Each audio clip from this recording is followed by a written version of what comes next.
Carl here from Metal Wani, and today I am stoked to be in the company of a true living legend. He is a powerhouse bassist with a history as rich as they come. It is none other than Skid Row's own Rachel Bolan. Rachel, thank you for taking the time to hang out with me today. No worries. Thank you for having me on, man. My sincere pleasure. So, you guys are currently out on the road and bringing Skid Row around the world once again, and from some of the pictures and some of the stories I've heard, even from your show just here in Dublin earlier this week, it sounds like you guys are having an absolute blast out there. And correct me if I'm wrong, but there also seems to be a new excitement surrounding the band, both internally and externally, ever since ZP joined. Would this be fair to say, and have you felt any of this yourself? Oh yeah, that's completely true. You know, he joined the band about 3 years ago, and it's just been like we've just been on a rocket. You know what I mean? And he brought an energy to the band that we've been missing for a while. And other than being a talented singer and a great frontman, he's a team player, and it's really cool to have that fifth element that thinks alike to what we think, and it's all about the band all the time. And things have just been going really, really good, and we've been playing so much that it's it's like the old days. You know, it's like, when do we get rest? We don't need any rest. We'll sleep when we're dead.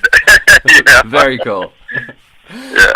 So, man, over the last 30 plus years, Skid Row, you've enjoyed a lot of success as well as endured some harsh blows, but you guys have always rolled with the punches and come out better for it on the other side. And now you currently find yourselves back working with Michael Wagner for Chapter 3 of the United World Rebellion, which will also mark your first record with ZP on vocal duties.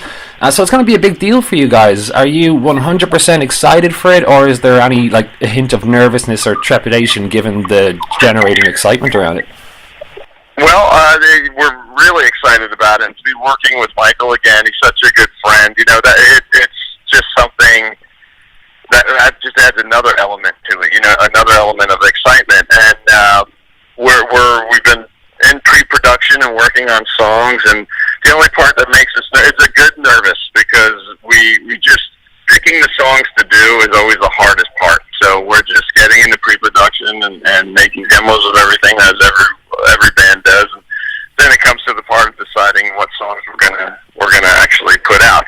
So, and this is gonna be a full-length record instead of an EP. So picking songs will be a bit difficult, but we'll get by. There's worse problems to have. Of course. Are you guys doing, or is it too early to tell whether it's going to be all originals this time around, or there's still going to be a couple of covers incorporated in there? As of right now, it's going to be all originals. Very cool. But, things could change. We might throw one cover on there. We don't know. But as of right now, we're just thinking all originals. Cool. So when we're talking about originals, and as you are the band's primary songwriter, it really caught my interest when you said that when you're writing, whether it's alone or with Snake, that there's no formula to it, but there is a system. And if you'd be so kind, man, I'm curious as to what exactly you mean by this, and how is it that you apply it to your writing? Well, when Snake and I get together, sometimes it ends up just talking for, maybe a couple hours before we even put pen to paper or even pick up a guitar. And then we'll just start bouncing ideas off of each other. I heard something about this the other day, and I heard someone say this, and it could possibly just inspire a song. But 9 times out of 10, we may come in with ideas, whether they're lyrics or a melody or just something that we hummed into the little notes on our the audio notes on our telephone, Sure. And that's how it always starts. But we don't really sit there and say, okay, I want intro, verse, chorus, blah blah blah blah blah blah. We don't. It's especially with this album, we're just like, what? If we write a 10-minute song, we write a 10-minute song, because it's a different time, and we're not worried about conforming to any sort of guidelines. Not that we ever were really that worried about it, but we're always conscious of a song going too long. Mm-hmm. And then you look back, and like one of our biggest songs is almost 5 minutes long. There's no rhyme or reason to what we're doing, and we just want to make sure that all 5 guys are in into the song, because there's nothing worse than having to bring a song and somebody doesn't like it, and then it's kind of a you know, it's not fun for the person that doesn't like it. But like I've said a million times, it's Snake and I may write the bulk of the music, but it's not a Skid Row song until everyone puts their own personality and feeling into the song, you know. Of course, man, yeah. And, you know, you guys have been around the block more than a few times in the last 32 years.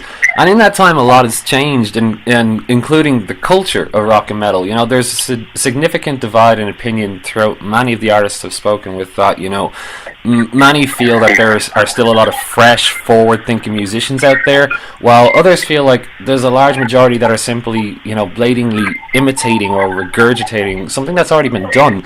So my question for you is tailored to kind of get your take on the conversation. So, you know, do you think, you know, the current state of rock and metal is in a state of retromania? Is it kind of addicted to its own past, or what do you think? Yeah, sometimes, like, I'll hear a band come out, and I'll get into them for a little while, like a newer band, and then I find myself putting on, you know, Ramones or AC/DC or Kiss or something that I grew up listening to, and just taking, you know, just sighing. You're like, okay, there it is. There's the real stuff, you know. Yeah. Although there's a lot of bands that come out, you know, in the past, because now in this day and age, 20 years goes by so fast. Mm-hmm. So there's so many great bands that have come out in that time, like Foo Fighters and Stone Sour, and then bands like that and Hailstorm, that are just amazing bands. And I look at bands like that and think, okay, we came out a lot longer before them, but you know, to me, that when they came out, that was the future of rock and metal, and you know, that the fact that they're still going strong is a really good thing. It means that there's hope on the horizon. You know what I mean? Sure. And now, man, look, I've no doubt you love and appreciate your fans, but when we talk about having addiction to the past, I feel like Skid Row, as we know it, sometimes suffer from an audience that indulges in exactly that. And personally, I have no interest in being part of the clique that bores you to tears with the questions you've heard for too long. Because for me, I feel if you cling to the past, you know, with Skid Row, Alice in Chains, Drowning Pool, the list goes on, you waste your energy and miss out on the present. But what I am curious to ask you, given our topic of modern culture and retromania within the climate of rock and metal, is do you think that, you know, that it's a precious kind of elitist view towards lineups that see bands suffer at the hand of this, or is it maybe that same addiction to the past that keep this frustrating flame lit, if you will? Yeah, well, you know, there's a couple angles to look at. Like promoters, for instance, they love reunions. You know what I mean? Because that means dollars, and they're thinking the big scale. I get it. I don't agree with it, but I get it.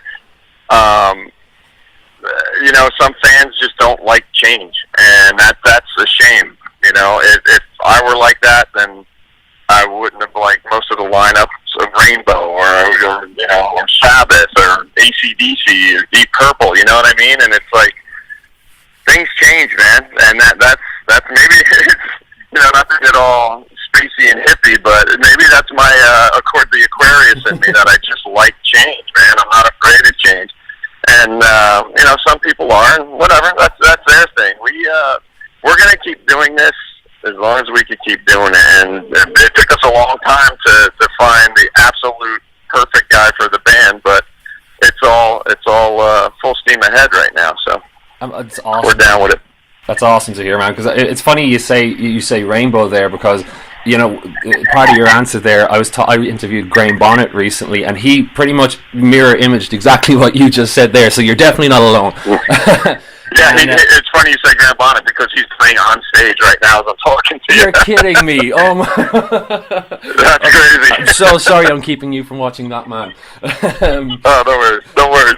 But one of the things he and I talked about, actually, which was a question that we kind of got into good depth about, was, you know, given you know, some of the things we talked about and a whole wealth of other stuff which we could talk all day about, but ultimately the question was, are you confident or concerned for the future of rock and metal?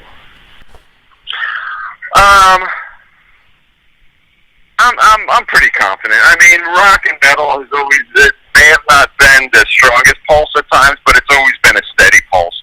So I'm really not too concerned about it. There's going to be bands that come out that'll just turn things around. And, you not that it's in a really bad state now, but there'll be bands that will turn things around. Like I mentioned them before, is Hailstorm, and they're coming out. This new album it's a killer record, and it's just destroying out there. It's from a mainstream point of view, they're becoming more. They're going to be an arena band before you know it, and that the future. If that's the future of metal, then we're fine. We're going to be fine.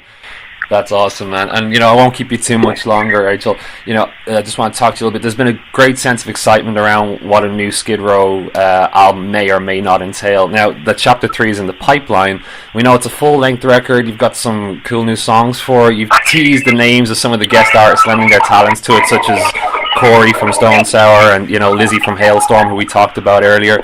And we know we're looking at hopefully a 2019 release. So at this time, can you help pierce any more of that anticipation as to what fans can expect from the next Skid Row installment? Have you guys actively begun working on it yet? Yeah, well, we've been in pre-production, and it's stuff that when we play it for people, they're like, oh my God, this could be the second half of Slave to the Grind. You know what I mean? Wow. This could have been in between, right before Youth Gone Wild on the first record. So we're like, okay, cool. We know where we're going now. So that's very cool. It's a really good feeling. And Michael, he pulls no punches when it comes to telling his opinions of what he thinks of the songs, which is great. That's what you need a producer to do. Sure. And he's just like, man, he looked at us, said, this is some of the best shit you guys have written. For real, and so that makes me feel really good because I really respect his opinion.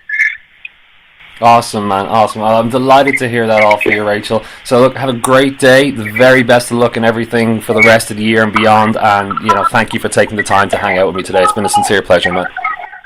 All right, man, thank you. Have a great day.